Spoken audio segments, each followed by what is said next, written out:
سرقة ضخمة ضجت الدنيا، انحكى كتير، بس الحمد لله رزق الحلال بيرجع. حوالي 6 كيلوغرامات من الذهب استلمها اليوم السيد محمد علي زلزلي من القوى الأمنية بحضور رئيس نقابة تجار الذهب والمجوهرات في لبنان السيد نعيم رزق على رأس وفد من أعضاء النقابة. المجوهرات كانت قد تمت سرقتها قبل حوالي أسبوعين من قبل لصوص تسللوا من فتحة أحدثوها في الجدار، لتتمكن شعبة المعلومات من كشفهم وتوقيفهم واستعادة المسروقات بعملية أمنية نوعية، الأمر الذي ترك ارتياحاً عاماً في كافة الأوساط.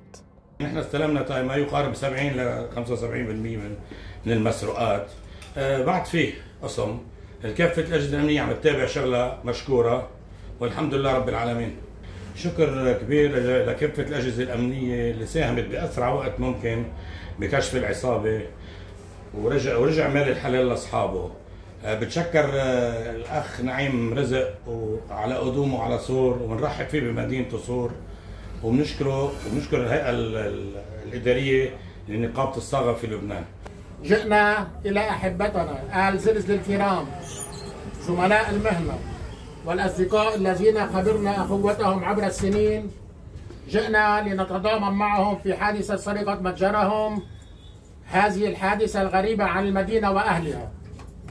الحمد لله بفضل الجهود الجبارة للقوى الأمنية، وخلال أيام قليلة تم تحديد هوية الفاعلين وتوقيف واسترجاع جزء كبير من المسروقات في عملية نوعية لشعبة المعلومات في قوى الأمن الداخلي.